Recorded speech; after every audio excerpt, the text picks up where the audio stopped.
율법 아래 있는 자와 은혜 아래 있는 자에 대해서 한번 이제 그 50장 하면서 이제 한번 살펴봤었죠. 그런데 이제 우리 어, 박영재님 증거를 좀 저의 관점에서 약간 이해하는 부분을 먼저 좀 조금만 정리하고 들어갈게요.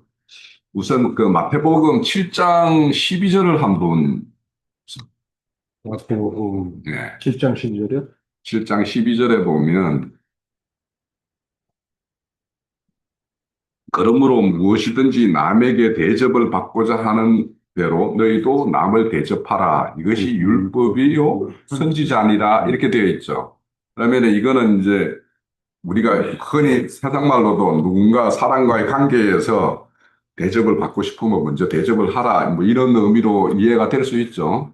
자, 그러면 하나님과의 관계에서 그러면 내가 하나님으로부터 대접받기 위해서 내가 뭔가 하나님을 먼저 대접하고 대접을 해 드려서 내가 대접을 받을 수 있는 건가 하는 것은 요한복음 41장, 내가 잠깐 메모했어. 요한복음 41장. 41장 없어요. 주세요. 욥기. 욥기, 예, 욥기. 욥기서 41장 11절. 이거 보면 이제 욥을 하나님이 이제 만나 주시는 장면이죠. 거기 보면 누가 먼저 내게 주고 나로 하여금 갚게 하겠네. 깎게 하겠느냐? 온 천하의 모든 것이 다 내 것이라. 이렇게 되어 있죠. 이 말씀이 그 로마서 11장 35절에도 그대로 인용되고 있어요. 누가 주께 먼저 드려서 갚으심을 받겠느냐 이런 말씀이 있어요. 그러면은 사람으로서 먼저 드려가지고 하나님으로부터 받을 갚음을 받을 수는 없는 거 아니에요, 그죠? 그렇죠. 그러면 이것을 그 마태복음 12장으로 딱 돌아오면 하나님은 먼저 우리에게 대접을 했죠. 네. 대접을 하고 그 대접, 하나님이 우리에게 이런 대접을 했구나라는 것을 아는 사람, 알게 되면 그거에 대해서 하나님에게 대접하고자 하는 것이 있겠죠. 그것이 뭐냐 하면 믿음이라는 거예요. 우리가 하나님이 우리에게 미리 우리의 죄를 사해서 우리가 구원받을 길을 여셨죠. 그것이 우리에게 대접한 일이에요. 그 사실을 아는 사람들이 그러면 내가 하나님에 대해서 갚을 수 있는 방법은 뭐냐? 대접할 수 있는 방법은 뭐냐? 하는 것은 내가 믿는다라는 거예요. 자, 이것을 앞에서 뭐 이제 율법은 하나님의 공의의 기준이에요. 그런데 하나님의 공의의 기준을 사람으로서는 그것을 만족시킬 수가 없죠. 그런데 하나님이 그 만족시킬 수 없는 부분을 하나님이 만족해 하신 것이 우리의 구원이란 말이에요. 자, 그러면 굉장히 하나님의 율법과 공의와 믿음이라는 이 관계를 쉽게 이해하는 것은 예를 들게요. 운동장에서 우리 어렸을 때 운동장에서 축구 운동을 해요. 그럼 뭔가 잘못해가서 유리창을 깼어요. 그러면 거기 그 학교마다 그 당시에 소사가 있죠. 소사라고 이렇게 그 학교를 관리하는 사람은. 그러면 유리값을 누군가에 물려야 되잖아요. 예? 그러면 그 유리값을 부모가 그 아이 유리를 깬 부모가 와가지고 유리값을 지불을 했어요. 그죠? 그리고 그게 뭐 그 유리를 다시 끼는 어떤 공림 막 이런 것들을 다 이렇게 지불을 해서 딱 갚았어요. 그러면 다른 사람이 너 유리 깼지 깼지 하는 것이 나에게 아무 영향을 미치는 것이 없죠. 그죠? 이미 내가 유리값을 우리 부모님이 와서 갚았고 다 이렇게 할 모든 것을 다 면책받을 수 있는 걸 다 했기 때문에 그러면은 내가 그 날 보고 너 유리 깼는데 뭐 막 이렇게 막 이렇게 하는 사람에게 내가 할 수 있는 거는 뭐예요? 내 부모가 가서 갚았어. 다 지불했어. 그거를 부모가 갚았다라는 사실을 내가 모르고 믿지 않으면 야, 우리 부모가 갚았어 하면서 큰 소리 칠 수 있어요, 없어요? 있죠. 사단이 참소가 그런 거예요. 너 유리 깼지, 너 유리 깼지, 너, 이러는데 우리의 믿음이라는 것은 내 부모가 가서 거기에 대해서 모든 것을 지불하고 다 갚았다라는 사실을 알고 믿음으로 인해서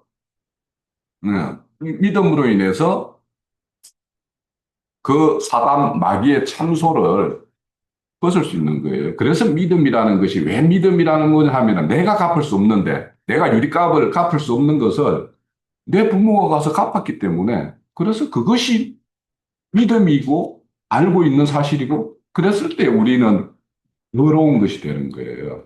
알겠죠? 그러니까 믿음과 복음이 율법이라는 것은 하나님이 율법을 폐하러 온 것이라는 것은 뭐냐면 그것을 다 갚아줌으로 인해서 율법이 너를 정죄할 길을 다 차단해 버린 것이 예수님이 이 땅에 오셔서 하신 일이에요.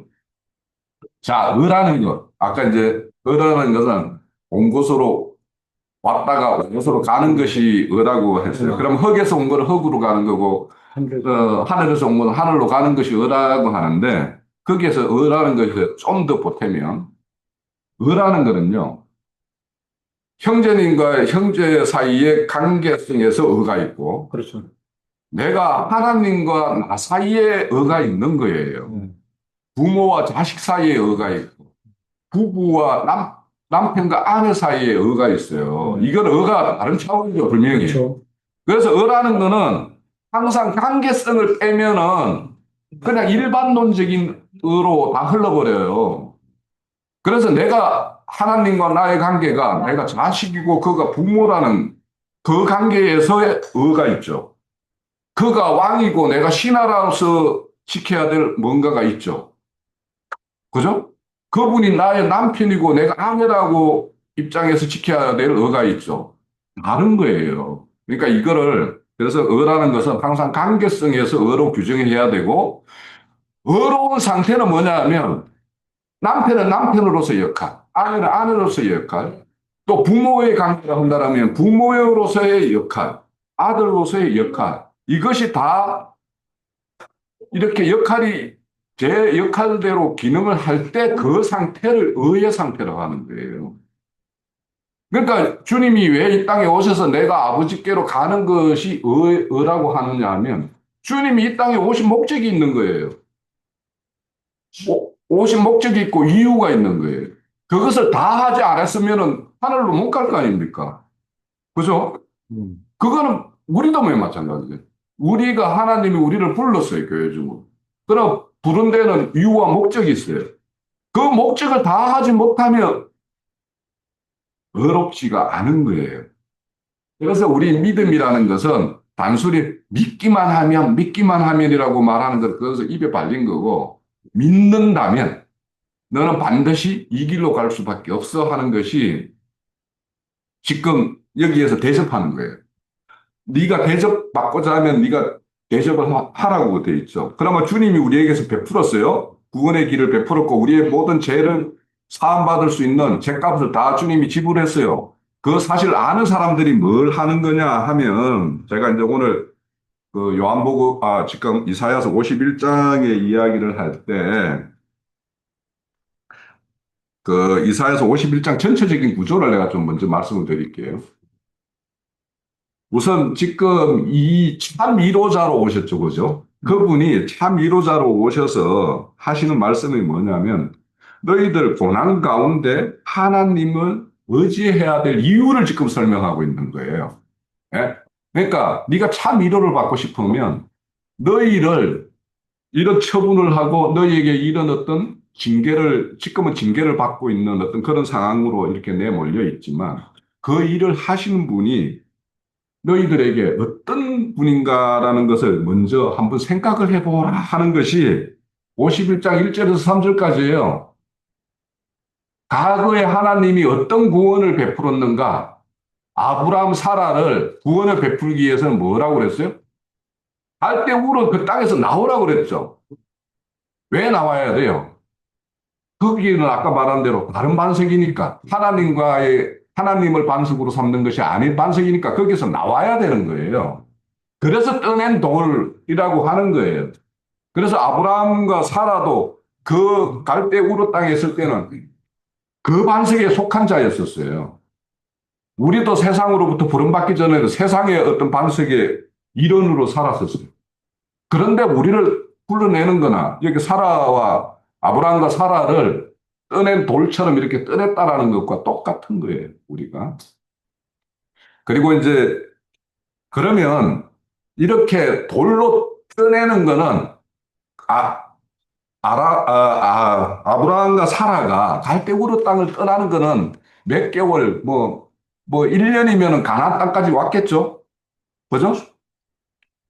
그러니까 공간적으로는 갈대우르 땅에서 하나님이 지시한 땅으로 오는 데까지는 짧은 시간이었을 거예요. 그죠? 그런데 그 정신세계가 갈대우르 땅에서 이 조성되어 있는 정신세계가 가나안 땅에 하나님의 어떤 부름받은 거기에 합당한 데까지는 긴 세월이 필요하죠. 돌을 하나 떼내려면은 거기 얼마나 많은 시간을 이거 공들여서 떼냈겠어요.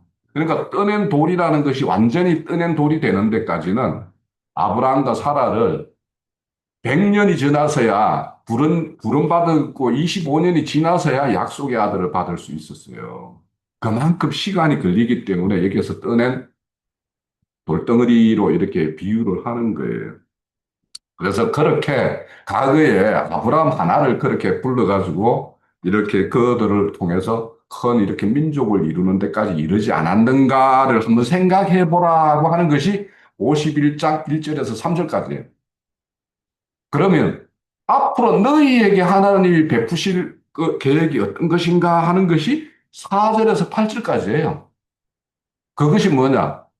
앞에서 보면은 예수님을 예비하는 그분을 이렇게 예비해서 너희들을 미래에 이렇게 구원하실 일, 이런 것들이 4절에서 8절까지 내용에 있고, 그렇다면 네가 그런 어떤 앞에 보면 현자의 혀 이렇게 되어 있었잖아요. 우리 50장에. 네. 네. 그럼 현자의 혀로서 지금 뭐냐면 그런 고난 가운데 있는 바벨론 포로로 잡혀가 있는 그들에게 현자의 혀로서 지금 일러주고 있는 거예요.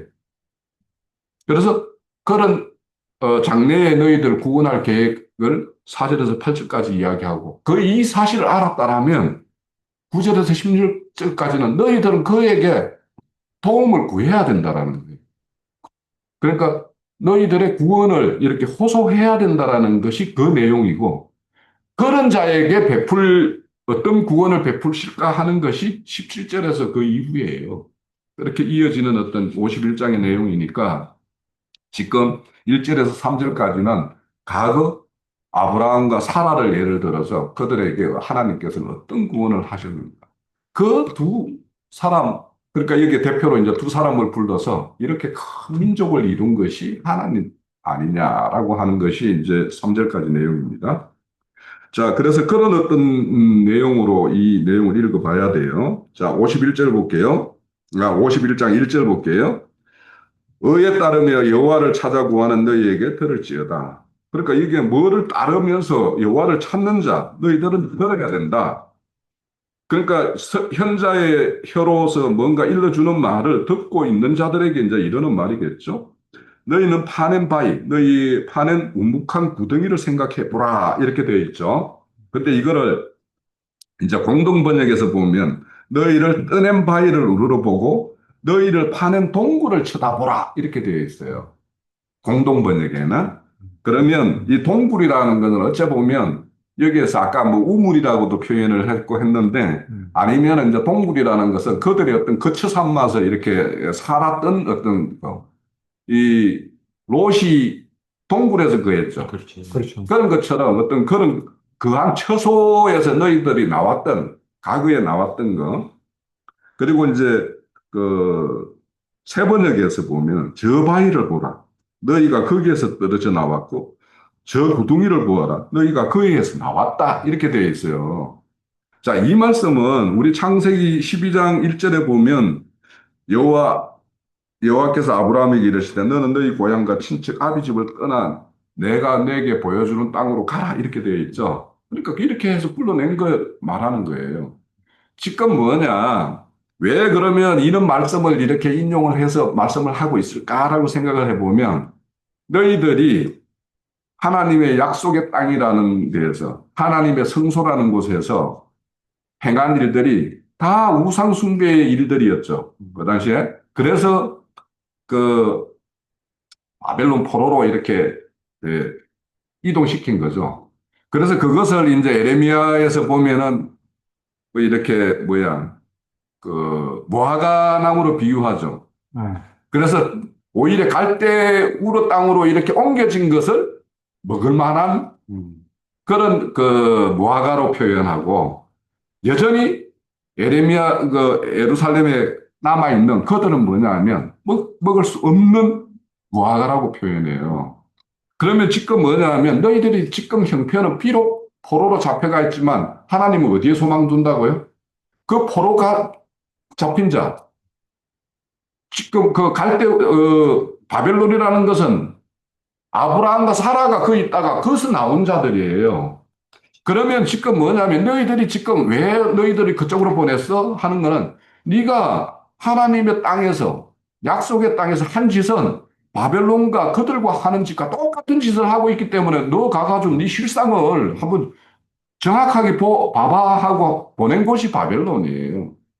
그러면 거기에서 하나님은 아브라함과 사라를 불러냈듯이 너희들이 그 포로지에서 돌아올 자들에 대해서 소망을 두고 있음을 지금 표현하고 있는 거예요. 지금 이 말씀이.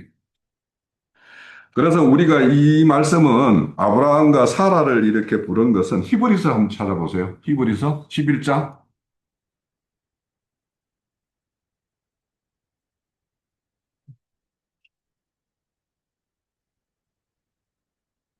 8절에서 10절 이렇게 읽어보면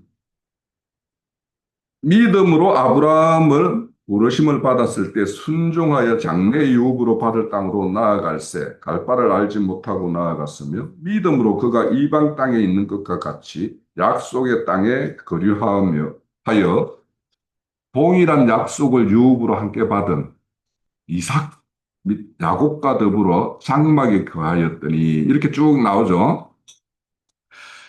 그리고 18절 14절에서 16절의 내용을 보면 그들이 이같이 말하는 것은 그들이 본향값 찾는 자임을 나타냅니다. 그들이 이제는 본향을 이제 알게 된 자들이 되었을 거죠. 지금은 앞에는 갈 바를 알지 못했는데 지금은 이제는 자신들이 찾아야 될 본향을 찾은 자가 되어 있는 어떤 그런 형편으로 이제 14절에 말하고 있어요. 그들이 나온 바 본향을 생각하였다면 그 땅의 본향, 갈대아 땅을 생각했다라면 돌아갈 기회가 얼마든지 있었겠죠. 그냥. 그렇지만 그들은 더 나은 본향을 사모하였다. 그 하늘에 그냥 사모하였더니 곧 하늘에 있는 것이라. 이러므로 하나님이 그들의 하나님이라 일컬음을 받으심을 부끄러워하지 아니하시고 그들을 이하여 한성을 예비하셨느니라 이렇게 말씀해요. 자, 이렇게 그들을 갈대 우르 속에 이렇게 포함되어 있던 일원에서 불러내어서 갈 바를 알지 못하는 자였는데 이제는 하늘의 소망을 두고 한성을 바라보는 자가 되었다라고 하는 거예요. 자, 그러면서 이제 왜 이렇게 떠내는 것들이 필요한가, 떠냈어야만 하는가 하는 것은 그들과 섞이면 안 되기 때문이죠. 그들과 함께 있는 한 그 어떤 정신 세계를 떠날 수 없기 때문에 그래서 이 말씀이 고린도후서 6장에 보면 어떻게 믿지 않는 자와 멍에를 함께 맬 수 있으며 막 이런 말씀 기억나죠? 응? 어떻게 의와 불법이 함께 좋아하며 막 이런 말씀 있잖아요. 그러니까 이게 분리가 돼야 된다라는 거예요. 그러면 분리가 되려면 무엇이 의고 무엇이 불법인지 알아야지 불법으로서 분리될 거 아닙니까? 네? 다들 교회에 나오면 다 믿는 자라고 이야기하는데 실질적으로 믿지 않는 자들이 그들 중에 무지무지 많잖아요. 그러니까 믿지 않는 자가 알아야지 자신이 믿는다라면 그들과의 분리될 수가 있는 거예요. 빛과 어둠이 어떻게 사귈 수 있냐 하는 건 빛이 뭐고 어둠이 무엇인지 알아야지 내가 어둠에 거하다가 빛으로 나가야 되겠구나. 여기는 어둠이구나. 라고 하는 거예요. 그래서 지금 비록 바벨론으로 포로 잡혀가 있지만 하나님의 의도가 무엇인지 하나님은 분명히 공의를 이루기 위해서 이렇게 행하신 일이죠. 그것들이 불법한 하나님의 전에서 불법을 행하고 있었기 때문에 불법에 대한 어떤 징계, 심판으로 인해서 지금 바벨론으로 가는 거 아닙니까? 이게 공의예요. 그러니까 하나님의 공의는 심판받을 자에게 심판을 행하고 의를 행한 자에게는 상을 주는 것이 공의의 하나님이에요. 그래서 이런 어떤 이렇게 말씀을 하고 있는 거죠. 그래서 이제 우리 이렇게 파낸 돌 있죠. 파낸 돌. 이 돌이라는 것은 그래서 단숨에 파낼 수가 없어요. 그 수많은 정으로 찍어 가지고 이 덩어리에서 이렇게 떼어내서 이렇게 옮겨야 되는 것이 이게 이제 구원인 거죠. 그러니까 우리의 구원이라는 것은 하나님의 부름을 받음으로 인해서 거기를 나왔다고 해서 구원이 완성이 된 게 아니고 시작. 그래서 그렇죠. 그게 시작이에요. 그러면 그 불러내서 하나님의 어떤 근속으로 이렇게 속한 자가 되었을 때, 그때부터 이제 하나님은 그를 온전히 구원하는 작업을 한단 말이에요. 그래서 우리가 이걸 신학적으로는 뭐 구속과 구원을 우리가 나누어서 이제 이렇게 말씀을 하는데, 예수님이 그 마태복음 5장에서 산상수훈이라는 거 이렇게 쭉 흘러가는 내용을 보면, 그 결말은 뭘로 지어지는 거 아시죠? 그 마태복음 7장 24절에 반석 위에 집을 짓는 자와 오래 위에 집을 짓는 자가 예수님의 산상수훈의 결론이에요. 넌 어디에 집을 지을 거야? 라고 하는 것이 지금까지 마태복음 5장 첫 번째 복 있는 자 팔복에 대해서 쭉 이야기하고 그리고는 너희들은 세상의 빛과 소금에 대한 어떤 그런 것들에 대해서 말씀하시고 그리고 하나님은 율법을 폐하러 온 것이 아니라 1.1획도 땅에 떨어지지 않게 하신다고 그랬죠. 그걸 1.1획도 떨어지지 않게 하기 위해서 그분이 오셔서 모든 율법을 완성시킨 거예요. 그 사실을 알고 믿는 자에게는 율법이 완성돼요. 그러면 그 율법이 완성된 자는 어디로 가느냐? 율법은 사랑으로 완성된다고 그랬잖아요. 그래서 사랑이라는 걸로 계명으로 가는 거예요. 하나님 사랑과 이웃 사랑으로. 그러니까 하나님 사랑, 이웃 사랑을 모르고 그것을 자유의 율법대로 우리가 지난주에 봤던 그 야고보서의 것처럼 나도 모르게 하나님이 나에게 이렇게 베푸신 그 사랑을 내가 알고 깨닫고 나니까 내 안에서 형제에 대한 사랑, 하나님에 대한 사랑, 이 사랑이 그냥 내 안에 불 붙듯이 이렇게 일어난 그것이 아니면 그런 것이 아니면 결국에는 그 라오디 교회의 하나님은 미지근한 신앙, 차지도 않고 뜨겁지도 않은 그냥 물에 물 탄 듯 술에 술 탄 듯한 그런 어떤 신앙을 하는 것이 돼요. 그래서 우리가 이런 어떤 예수님이 이 마태복음 그 7장까지 쭉 흘러가면서 이렇게 하는 것은 마지막에 결론으로 가면 뭐라면 두 길과 두 나무로 이야기해요. 너 좁은 물로 갈 거야? 아니면 큰 대로로 행할 거야? 그리고 나무를 이야기하면서 좋은 열매 맺는 나무가 될 것인가, 나쁜 나무 열매를 맺는 것이 될 것인가, 이렇게 한다는 거예요. 그래서 하나님은 좁은 길로 향하고, 좁은 길을 향하는 자에게 뭐냐면 좋은 열매가 맺는다라고 이렇게 말씀을 하는 거예요, 결국에는. 그래서 그렇게 이제 반석에서 떼어냈다라고 해서, 그럼 떼어내는 거, 그 반석 떼어냈으면 그 반석이 떼어낸 어떤 그 자체를 가지고 완성이 아니라 그걸 온전히 이렇게 완성시키는 어떤 그런 과정들이 이렇게 있고 그럼 그런 사람들은 뭘 봐야 되냐면 그 구덩이를 봐라. 네가 떠난 그 구덩이를 봐라 하는 것은 거기는 반드시 저기는 심판받을 수밖에 없구나 하는 것을 보는 사람이면 다시는 거기를 생각하지 않겠죠. 그죠? 그래서 보라는 거예요.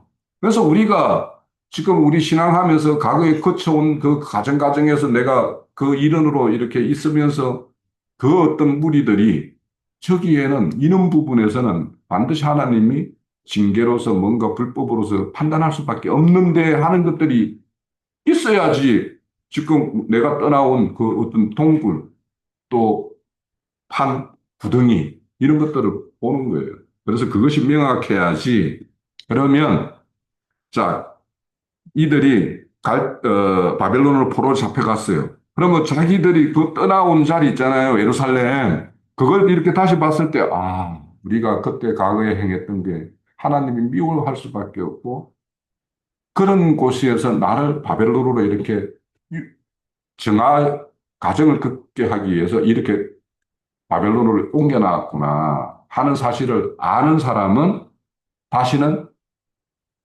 과거의 예루살렘으로 돌아가지 않겠죠. 새 예루살렘으로 나아가겠죠. 그런 것을 이제 말하기 위해서 지금 1절에서 이렇게 말씀을 하시는 것이고, 2절에서도 이제 그 하는 구덩이의 어떤 대표자로 아브라함과 사라를 이렇게 말을 하고 있는 것이 우리가 이제 히브리서에서 이제 봤듯이 그들이 최종적으로 환성을 바라보는 자가 이렇게 되었다라는 것을 이제 말하면서 그래서 아브라함이 그렇게 단신 두 사람을 이렇게 불러냈지만 그 아브라함의 후손 약속하신 대로 하늘의 별과 같은 그 많은 그런 큰 무리를 이렇게 민족을 이루지 않았는가 하는 것을 이렇게 말씀을 해요. 여러분 지금 바벨론 포로로 잡혀간 자들이 많겠어요? 아니면 그래도 고토에 남아 있는 자들이 많겠어요? 대부분은 다 고토에 남아 있어요. 그죠?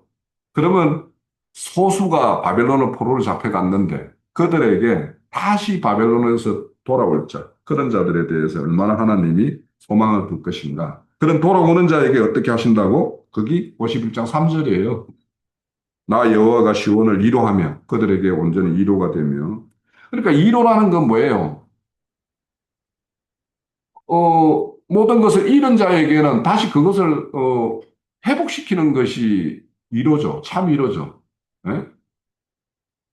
그래서 우리 희년이라는 건 뭐예요? 종으로 팔린 자가 그 종에서 해방되고 또 그의 어떤 기업을 잃었던 자가 기업을 다시 회복되는 거 이것이 희년 아닙니까?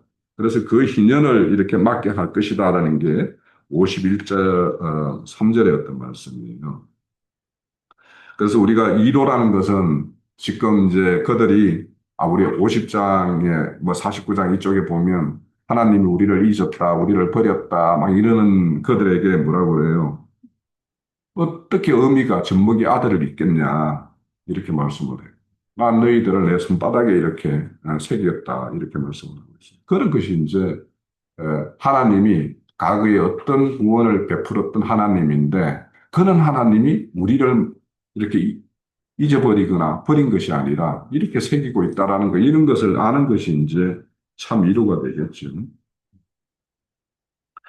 자, 그리고는 이제 여기에 보면은 강야와 황폐한 어떤 그 강야를 이야기하고 사막을 이야기하고 있죠. 이것을 에덴과 주님의 여호와의 동산으로 이렇게 회복하실 것이다라는 말씀을 하는데 이 성경에서 강야와 사막이라는 것을 이제 사실 이것이 하나의 이제 또 표상으로 이렇게 말하고 있죠. 그러니까 하나님을 떠난 그 어떤 영혼의 상태를 사막과 강야라고 표현을 하고 있어요. 그래서 하나님이 이 사막과 강야를 걷게 한 것은 뭐냐? 그 출애굽시키고 강야 40년을 이렇게 돌린 것은 그들의 어떤 실상을 그 40년 동안 바라보고 그래서 하나님이 떠난 어떤 그 영혼이 어떠한 실상인지 그런 것들을 너희들이 잘 깨닫고 그 강야와 사막이 동산과 여호와의 어떤 동산으로서 그 생수의 강이 흐르는 이런 것까지 이렇게 만드시는 하나님인 걸 우리는 신앙 여정에서 알아야 돼요. 우리 스스로가 우리가 과거에 하나님을 모르고 살았고 믿는다고 했지만은 이것이 진짜 믿는 것이었는가 이런 어떤 그런 회의를 가졌었을 때 그곳에서 나오게 해서 하나님의 어떤 진리의 말씀을 깨닫고 하나님의 어떤 그 진리의 세계에 대해서 우리가 알므로 인해 가지고 우리 마음속에 이렇게 생수의 어떤 그런 강이 흐르는 이런 것이 우리가 여기에 모임을 하면서 그런 것을 스스로 느끼지 못한다라면 여전히 강야와 사막길을 헤매는 거예요. 우리의 모임이 그런 어떤 샘물을 흘려주고 그런 것이 못 되든지가 아니면 그 두 가지 중에 한 가지겠죠. 그래서 우리가 하나님의 어떤 이런 강야와 사막길을 이렇게 에덴 동산과 이렇게 여호와의 에덴과 여호와의 동산으로 이렇게 하시겠다라는 것은 우리 스스로가 지금 이런 실상의 가운데 있어야 되는 거예요. 자, 4절까지만 보든지 할게요. 시간이 오늘 8절까지인데 빨리빨리 보세요. 4절에 보면 내 백성이여 내게 주의하여 내 나라에 내 귀를 기울이라 이는 율법이 내게서 나갈 것이니라. 그러니까 율법을 우리는 지난주에도 율법은 하나님의 어떤 공의와 거룩을 드러내는 것이라고 그랬는데 하나님은 이거에 의해서 다 처벌을 해요. 그런데 아까 뭐예요? 유리를 깼지만 부모가 능력이 있어서 그 유리값을 다 지불함으로 인해 가지고 그가 유리 깬 걸로부터 어떤 그 징벌이나 체벌로부터 완전 자유하게 하는 것이 그 부모의 역할이었단 말이에요. 그러니까 예수님이 이 땅에 오셔서 이 율법을 우리로서는 갚을 수 없어요. 우리가 범한 어떤 죄를. 그런데 하나님이 자신의 몸을 들여서 이걸 갚았단 말이에요. 그 갚았다는 사실을, 그러니까 예수님을 나의 아버지, 나의 어머니로 생각을 안 하면 그 사람이 나를 갚아줘요? 내 남편, 뭐 이런 식으로 생각을 안 하면 그 사람이 나를 위해서 갚아줄 이유가 없잖아요. 그러니까 우리가 믿는다라고 하는 것은 그분이 나의 부모요, 아버지요, 어머니로서 인식이 되어지고 또 아니면 그가 나의 참 남편으로서 나의 모든 것을 이렇게 대신해서 나를 온전히 보호해 줄 그런 부분이다라는 것으로 관계성으로 나아갈 때, 그래서 내가 할 수 없는 것을 내 부모님, 그분이 내 대신에 갚았구나. 그래서 이 하나님의 율법은 우리가 자꾸 이제 율법과 복음을 대비시켜가지고 율법은 나쁜 것 이렇게 이해하면 안 돼요. 율법은 너무도 소중하고 거룩한 것인데 우리 스스로 할 수 없다라는 것이 문제인데 그것을 이제 만족시키기 위해서 그분이 오셨고 5절에 볼게요. 내 공의가 가깝고 내 구원이 일어났은즉 내 팔이 여러 나라를 심판하리니 섬들이 나를 앙망하고 내 팔에 의지한다. 앞에서 보면 그들을 그 50장에 보면 그들을 바벨론으로 이렇게 포로로 잡아가게 했던 그들을 다 떠나가게 할 것이다라고 말씀한 그 우리 50장에서 살펴봤죠. 그러니까 그분이 일으킬 거라는 거예요. 그러면 이거를 우리에게 적용한다라면 우리를 세상에 속하거나 어? 사탄 마귀의 어떤 그런 정신세계로 우리를 이끌고 있는 어떤 이런 것들을 그분을 우리가 나의 어떤 구원주로 영접을 하게 되면 그분이 뭐냐면 이런 우리를 사로잡는 어떤 그런 정신세계로 이끄는 이런 것들로부터 물러나게 할 거라는 거예요. 그래서 그것이 내 공이라는 거예요. 하나님의 공의. 그러니까 하나님의 공의는 반드시 불법과는 함께 할 수 없기 때문에 불법한 것들을 일수하지 않으면 하나님에 속할 수가 없어요. 그러면 하나님은 반드시 자신을 이끄는 어떤 모든 자를 자신에게 속하게끔 만들기를 원하는데, 그러면 그 사람들을 다른 곁길로 이끌었던 거, 이런 것들을 다 심판하고 그들로부터 분리시키는 작업을 하지 않으면 그 사람은 하나님을 앙망하거나 의지할 수가 없죠. 그래서 우리에게는 하나님의 어떤 공의, 그래서 우리는 불법한 자였고, 그 불법으로부터 우리를 이렇게 해방시키고 이렇게 할 수 있는 것은 그분밖에 없다라는 것을 우리는 알고 있어요. 왜냐? 우리는 평소 이렇게 삶을 살아가면서 하나님에게 우리가 모든 것을 이렇게 하나님이 그래 너 이거 참 잘했다 칭찬할 만한 일만 사는 것이 아니잖아요. 난 내 스스로 우리 각자가 보면 이거 하나님부터 징계받을 짓인데 라고 하면서도 그 짓을 하는 게 있어요. 다들 있어요.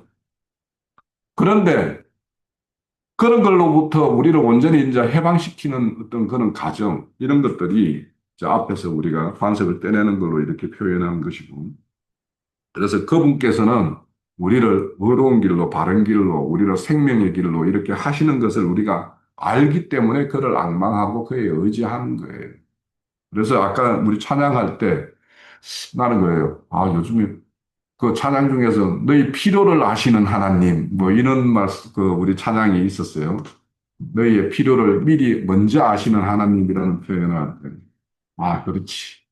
저도 가끔씩, 이거 좀 어떻게 좀 채워주면 좋겠네요 하는 것이 있는데, 미리, 하나님은 다 아신다고 하니까 그 찬양 받으면서, 할렐루야, 이런 생각이 들었는데, 자, 6절까지, 8절까지 빨리 읽어볼게요, 그러면. 자, 6절에 보면 너희는 하늘로 눈을 들며 그 아래의 땅을 살피라. 하늘이 연기같이 사라지고 땅이 옷같이 헤어지며 거기 사는 자들은 하루살이같이 죽으며 나의 공원은 영원히 있고 나의 공의는 폐하여지지 아니하리라. 자, 세상의 모든 어떤 물질 세계나 어떤 세계가 영원한 것이 없죠. 다 변하죠. 매 순간. 그렇지만은 영원한 것은 하나님의 어떤 공의는 영원하다라는 거예요. 그러면 지금까지 세상의 어떤 세상이 좋게 평가하고 하는 것들이 그것이 영원한 것들 중에 있던가 사라져가는 것들을 우리는 알고 있죠. 세상에 우리나라에서 가장 그 부자라고 알려진 그런 사람들 이렇게 보면 뭐 그 우리네 부모들이나 그들의 삶이나 그 어떤 끝은 똑같은 모양이에요. 그래서 그런 것들을 살펴보라는 거예요. 그리고 하늘에서 우리에게 내려주는 것이 무엇이고 그동안 우리가 땅에 속해서 이렇게 행했던 것이 무엇인가 이런 것을 살펴보고 하나님의 구원과 공의가 무엇인가 이렇게 생각을 해보라는 거죠.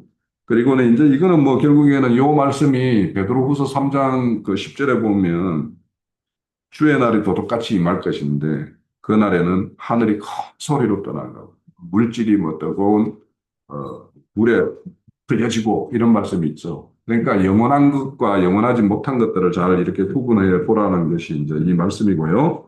실제로 을을 아는 너희는 마음에 내 율법 있는 백성아 너희는 사람의 비방을 두려워하지 말고 사람의 비난을 무서워하지 말라 이렇게 말씀합니다. 그러니까 이제 이렇게 하나님이 하나님의 어떤 그 공의를 베풀어서 구원하고 구원에 이런 자들은 이제 세상의 어떤 것들을 눈치 보거나 이런 거 하지 말아라고. 이거는 우리 50장의 말씀에서도 불시돌. 부시돌과 같이 그렇게 하라고 하는 그 말씀이 있었죠. 그 연장성입니다. 그래서 이제 이런 말씀은 우리 그 마태복음 10장에 보면 몸을 죽여도 영혼을 능히 죽이지 못하는 자들을 두려워하지 말라. 이런 말씀도 있죠. 그러니까 왜냐하면 그 하늘에 속한 것들은 다 영에 속한 일들이고 하늘에 난 것들이니까 우리는 그래서 하늘을 바라보는 어떤 자들이고 그래서 우리에게 영원한 구원과 하나님의 공의가 펼쳐지는 것은 우리의 영에 속한 것들이 그죠? 땅에 속한 것들은 다 이렇게 그 땅에 속한 것들이 어떻게 될 것인가 하는 것이 8절이에요. 그들이 옷같이 좀 먹을 것이며 그의 양털같이 조물어 먹을 것이다. 나의 영이 공의는 영원히 있고 나의 구원은 세세토록 있을 것이다. 이렇게 말씀해요. 그러면 이제 과거에 지금 바벨론 포로로 잡혀 있는 그들에게 찾아가서 현자의 혀로 그들을 참 위로하는 것이 무엇이겠어요? 지금 과거에 아브라함과 사라를 이렇게 구원해서 낸 것 같이 그 어떤 너희의 반석에 속하였던 거기에서 떠냈던 것과 같이 너희가 예루살렘 하나님의 전에서 불법을 행하는 걸로부터 분리시키기 위해서 너희들을 바벨론을 포로로 떠냈던 것이 있고 그러면 그 바벨론에서는 또 다시 떠냄을 받아야지만이 이제 온전한 구원이죠. 그래서 우리가 바벨론을 우리가 종교계라고 이제 비유적으로 이렇게 설명을 했듯이 그래서 바벨론에서 다시 이렇게 우리가 빼냄을 받아서 하늘에 있는 새 예루살렘의 어떤 그 장작교회를 이룬 거, 이런 것처럼 지금 하나님은 그런 소망을 두고 지금 참 위로를 하고 있는 거예요. 그래서 너희들에게 어떤 공의를 베풀 자를 지금 말씀을 그 4절에서 8절까지는 예수님이 이 땅에 오셔서 공의를 베풀 것을 이렇게 말씀을 하고 있고 그러면 그런 것들을 아는 자에게는 그러면 그 자에게 도움을 호소하라고 하는 것이 우리가 매주에 이제 8절 이후에 볼 그런 어떤 말씀입니다. 그래서 말씀의 흐름을 그렇게 이해를 하시고, 우리가 어디에서 떠냄을 받았고, 그 떠냄을 가정에서 우리가 겪고 있는 그돌 쳐서 떠내려면 얼마나 그 정을 맞아야 되겠어요. 그러니까 우리가 지금 그 신앙 가정에서 한편으로는 떠이기 위해서 지금 돌과 정을 이렇게 만든 어떤 가정에 있는 것도 있고, 어떤 부분은 이제 떠냄을 받은 부분도 있고, 그렇죠. 그래서 어떤 사람은 물질에 대한 걸로부터는 하나님으로부터 이제 자유가 된 자가 있고, 어떤 사람은 뭐 권력이나 이런 걸로부터, 뭐 명예욕이나 이런 걸로부터는 이제 자유한 자가 된 자가 있을 것이죠. 그러니까 부분으로 우리는 어떤 부분에서는 자유자가 됐고, 어떤 부분에는 아직도 얽매인 부분이 있죠. 그래서 그런 것까지 온전히 이제 다 떼냄을 받기 위해서는 우리 신앙 가정이 이제 남은 여생 동안 그런 가정들이 있겠죠. 그래서 그런 것들을 생각하면서 우리 51장을 말씀을 보면 될 것 같아요. 네. 1절서부터 내가 잘못 풀었거든요, 이게. 네가 51장 1절서부터 풀기를 내가 잘못 풀어가지고, 그러니까 떠낸 반석은 구원하시고, 묵묵히 파인 곳은 심판하시는 것으로 해석을 해야 되는데, 음, 묵묵히 파인 곳에 물이 차서 또 그쪽에서 생수가 나니까 그걸 생각해 보라는 건가. 그래서 사라로 또 생각을 했는데, 지금 전체적인 흐름을 보니까, 아, 이게 그래서 심판이 나왔구나. 좀이, 못같이 좀이 먹는 것을 얘기했구나. 파인 것은 좀 먹고, 파인 것은 심판을 받고, 그, 파내고 난 이후, 하나님은 심판을 집행하신다. 구원을 하시고 난 이후에 심판을 집행하신다. 요 일절을 풀지를 못해가지고 이게 헤맨 거예요. 한 가지만 여쭤볼게요. 네. 그럼 여기에서 요즘 우묵한 구덩이 파낸 부분이잖아요. 네. 이 부분이 또 교회를 상징하는 부분인 것 아닌 것 같은데, 같아요. 요 전체 흐름이, 아니면은 처음에 떠는 부분은 네. 아브라함의 그, 뭐랄까, 그 상징적인 의미에서 여기에 떠낸 네. 부분을 이제 보면은 내가 떠난 그러니까 세속교회라고 세속교회 보면 다른 볼 수도 부분, 있는 이게 거죠. 떠낸 부분이니까 음. 분리된 부분이라고 봐야 되겠죠. 그러니까 이게 지금 네. 아브람과 사라를 하나님이 떠내시고 네, 그러니까 교회가 바벨론을 심판하신 것이기 때문에 결국 그러니까요. 교회가 그것을 바라봐야 되고 또 지금 요 바벨론의 포로로 사로잡힌 자는 예루살렘이 심판받은 것을 바라보고 그렇죠. 그러니까 거기 보면은 하늘을 만나니까. 바라보라, 땅을 살피라 이렇게 네. 되어 있잖아요. 네. 그러면 우리는 하늘을 바라보는데 아브라함이 하늘의 한성을 바라봤다라는 것처럼 한성을 바라보는 자가 되어야 되고 그렇죠. 땅에는 여전히 우리가 보니까 우리가 떠난 그 그 어떤 있는 한 거죠. 곳들을 아직도 근데 그런 어떤 모임을 가지고 있는 어떤 그런 그런 형태를 형체. 있잖아. 네, 그러니까 그것이 그 심판을 받을 수밖에 없구나라는 것은. 그런데 지금 형제님 말씀을 들으면서 제가 딱 생각한 게, 아, 그러네. 일절을 내가 잘못 풀었네라는 생각을 했던 게, 떠낸 반석과 떠는 묵묵히 파인 구덩이를 한 세트로 봤기 때문에 해석이 안 된 거예요. 계속 하려고 하는데 맥혔어. 그런데 딱 그게 풀리니까, 아, 이게 그래서 5절도 풀리고, 6절도 풀리고, 7절도 풀리고, 이게 8절도 이게 풀리고. 뭐 웅덩이만 생각하지 사실은 거의 파낸 부분은 생각 안 한 거야. 그러니까 그 파낸 부분을 네, 심판하시겠다는 거예요. 그러니까 하나님이. 심판한 게 위로 파내고 난 그 웅덩이가 심판받은 부분이라고 봐야죠. 내가 그냥 아담과 사라의 부분이 실제는 그 뭐야 우리가 양면적으로 보면은 하여튼 그 아브라함 한 분만 하는 게 아니라 그분을 통한 교회까지 같이 올려진 부분을 이게 삼위에 표현되지 않나. 이- 이제 홍영재님 얘기 듣고 여기 장모님 얘기 듣다 보니까 나도 이 부분이 전혀 이게 원태 해석이 안 되다 보니까 하는 부분만 생각했지 실제 꺼낸 부분은 생각 안 했다는 거지. 같이 구원된 부분은 빼내고 그 나머지 부분은